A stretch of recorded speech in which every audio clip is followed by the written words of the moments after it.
Hi, my name is Mira Shrestha and welcome to my webinar on information ethics. First of all, I would like to thank Professor Alamene for providing an opportunity to present the webinar. In this webinar, I am going to briefly touch on important facets of information ethics that we have learned this semester. I am going to start off with American Library Association Code of Ethics. This is the mantra for information profession as well as other professions.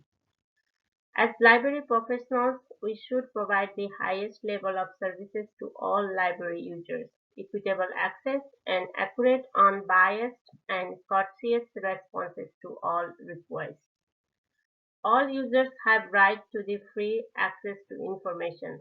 A code of ethics is very important because it clearly lays out the rules and principles that guide health professionals' conduct and deal with honesty and integrity. The Library Bill of Rights also expresses the rights of library users to intellectual freedom and expectation that libraries should support those rights. I'm going to talk about information ethics. What is information ethics? What is organizational ethics? Why ethics is important for informations and institutions. Information ethics encompasses a wide range of ethical issues. Information ethics focuses on creation, organization, use, and dissemination of information. Maintaining impeccable ethical standards is imperative in any profession, especially important in information profession. Organizational ethics are the policies, procedures, and culture of doing the right things in difficult and often controversial issues. Employees are obligated to protect and promote the right of every individual to have equal access to information and services within the code of ethics. Ethics issues and how any organization practices ethics are more important than ever before because of social media that readily exposes issues.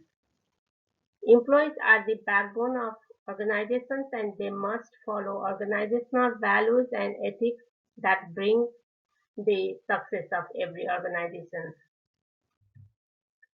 There are so many challenges in information ethics. One of the boundary setting challenges is establishing information ethics domain. Another challenge is that information ethics addresses moral issues that arise from the implementation of new information and communication technologies. The third and final boundary setting challenge is the globally networked information systems that are not territory of just one nation, religion, or culture. Despite these challenges, information ethics provide morally guiding principles. Professional ethics enhance a form of professionalism in the workplace. Professional values and ethics act as guiding parameters in career practicing.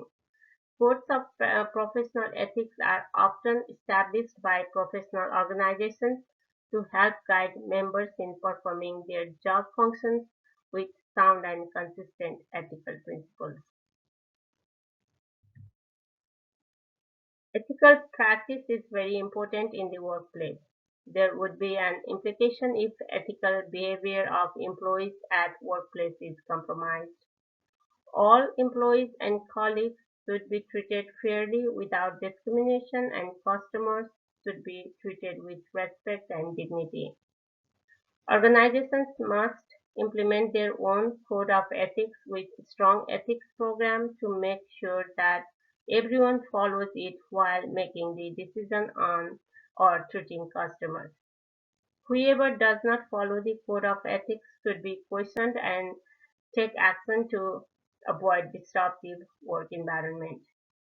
It is very crucial to any organization, including libraries, to build teamwork that possesses strong and moral ethical behavior.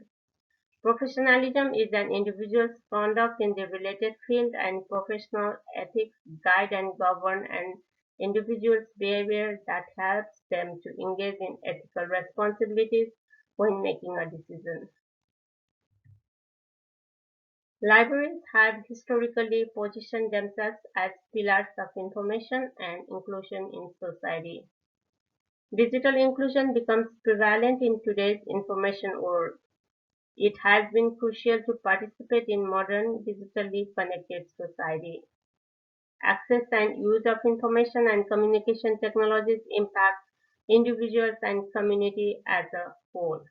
It enables social contact and helps maintaining good mental health by reducing depression, anxiety, and stress associated with social isolation.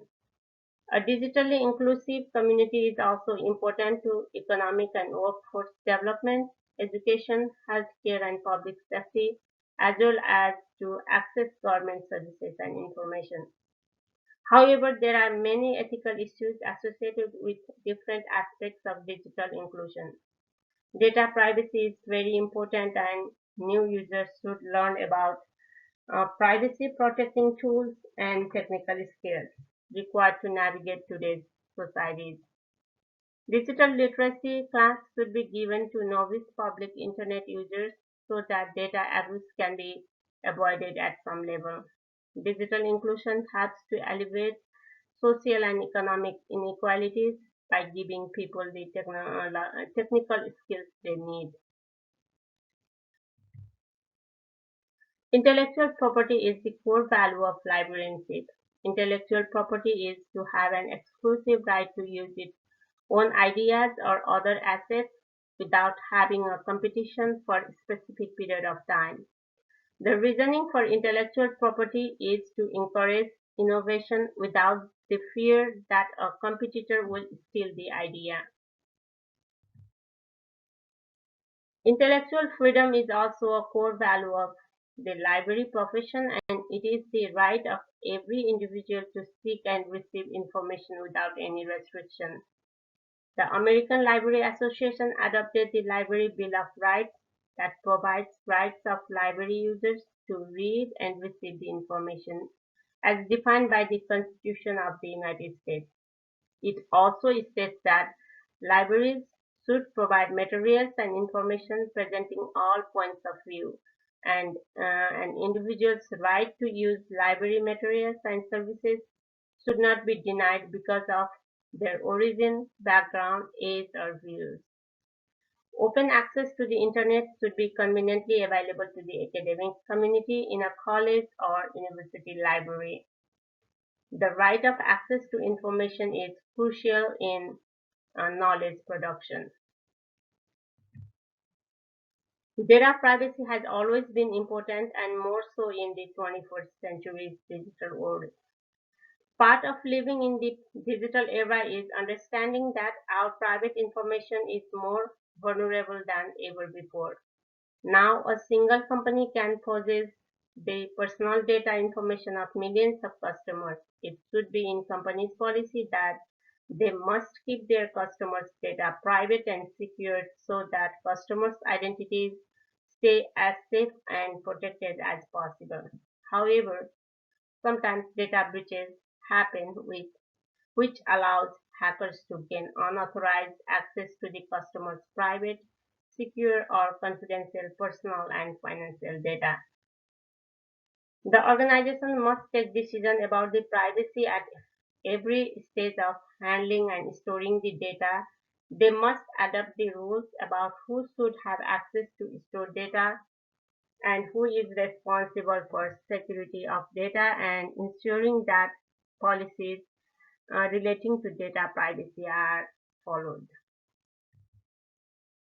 The Universal Declaration of Human Rights is a milestone document in the history of human rights. All human beings have human rights regardless of where they come from, what they believe, or how they choose to live their lives. Human rights are rights inherent to all human beings regardless of their origin, ethnicity, language, religion, or any other status. The basic human rights are the right to express their opinions, right to an education, and right not to be mistreated exploited, or wrongly punished. Human rights are relevant to everyone, not just for people who face discrimination. As I mentioned earlier, information ethics is vital in today's information world. Everyone should have free and equal access to information. They should not be discriminated against their religious, cultural, racial, or any other status and background. Human rights and social justice is another facet of information ethics. Human rights are rights inherent to all human beings, regardless of race, nationality, ethnicity, language, religion, or any other status. Information is knowledge, and everyone should have access to it to live up to their expectations. Digital inclusion is necessary to participate in modern, digitally connected society. However, novice people are vulnerable and unprepared for the challenges of being targeted, tracked, and profiled online. Therefore, they should get digital literacy training and prepare them for how much information they should share and for risk of sharing information online. As library professionals, we also try to provide unbiased customer service with respect and dignity to fulfill their information needs. I hope you have enjoyed this webinar and thank you all for listening. There are resources available at the end of this webinar for your references. Thank you.